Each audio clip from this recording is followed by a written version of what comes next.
Primer gobierno de Alan García, la farsa del BCCI. En el año 1991, el fiscal de Manhattan, Robert Morgenthau, reveló que dos funcionarios del Banco Central de Reserva del Perú habían recibido sobornos por $3 millones por depositar en 1986 parte de nuestras reservas en el Banco Internacional de Crédito y Comercio, BCCI. Un banco que estaba involucrado en el lavado de dinero, narcotráfico y financiaba al terrorismo internacional. Los funcionarios fueron el expresidente del BCR, Leonel Figueroa, y el exgerente general de la misma entidad, Héctor Neira. A estos sujetos no les interesó depositar $270 millones de nuestras pocas reservas en un banco que tenía una pequeña agencia en Lima y que se debatía entre la vida y la muerte. Su cierre era inevitable. Todo a cambio de $3 millones en sobornos. La acusación del fiscal Morgenthau no quedaba solo ahí. Grande fue la sorpresa cuando dijo que el expresidente Alan García había sido consultado por estos dos funcionarios para poner el dinero en el BCCI. Por aquellos días, la noticia fue un escándalo. Mejor dicho, casi todo el gobierno de García fue un constante escándalo. La entonces fiscal de la Nación, Nelly Calderón, el vocal supremo, Hugo Sibina, y una comisión de investigación del Congreso de la República confirmaron que era verdad que el expresidente Alan García sabía de ese desembolso de dinero.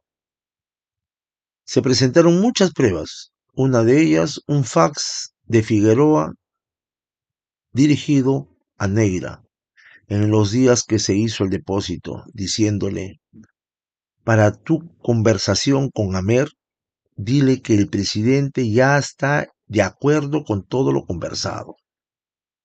Amer era un alto funcionario del BCCI.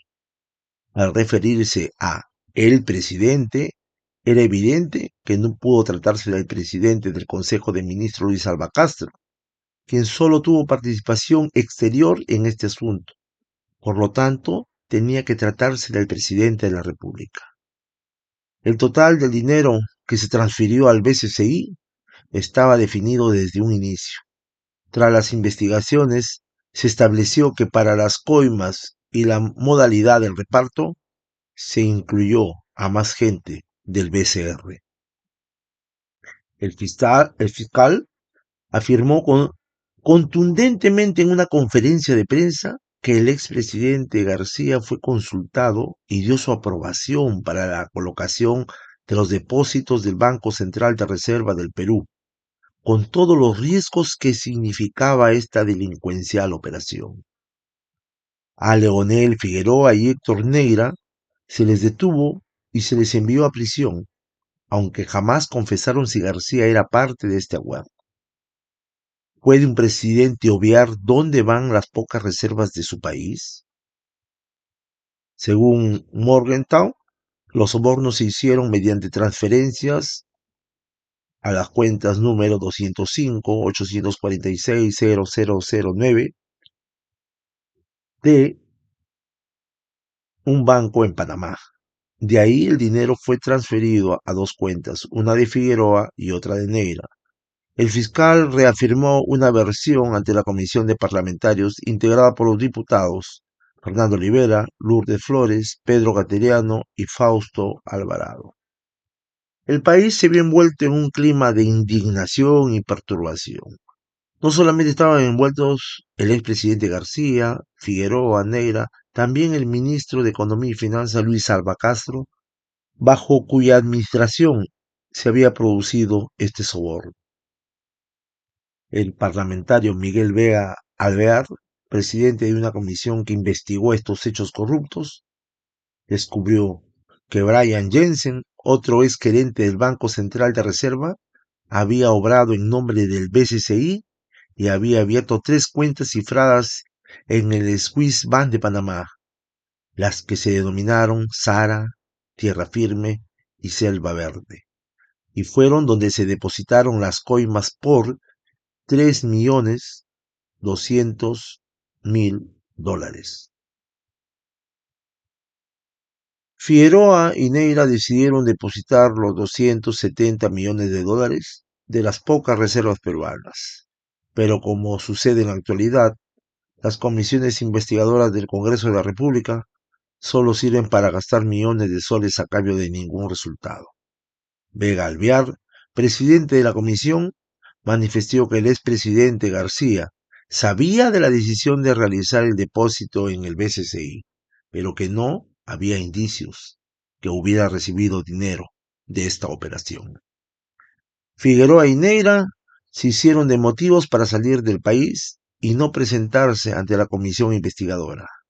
Pronto, la justicia peruana decretaría su orden de captura. Estos confirmados y repugnantes delincuentes huyeron por 4 años.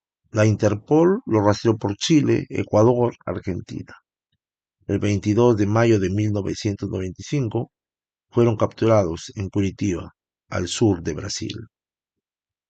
Como lo hacen los ladrones cuando son capturados, Negra y Figueroa se echaron a llorar y se hicieron los humildes, diciendo que vivían en una pequeña tienda que habían abierto en Curitiba. Como era de esperarse, todo era una vil mentira. Ambos eran dueños de 2 departamentos en esa ciudad, valorizados en 400.000 dólares cada uno, y lo hicieron para oponerse a la extradición. Estos bandidos, pese a no tener dinero según ellos, fueron representados por René Doty, prestigioso catedrático en Derecho Penal, especialista en estrategias dilatorias y uno de los abogados más importantes, astutos y costosos de Brasil. El pobre de Figueroa contrató en Chile a Santiago Com, cuyos servicios se cobran por horas para evitar la extradición de su esposa, quien tenía orden de captura en la séptima sala penal de Lima por firmar transferencias de fondos en una de las corruptas cuentas secretas. Leonel Figueroa era un conocido aprista, íntimo y hombre de confianza del primer ministro y ministro de Economía y Finanzas, Luis Albo Castro. Es imposible y poco creíble que ni García Pérez y ni Alba Castro tuvieran conocimiento de estos hechos delictivos.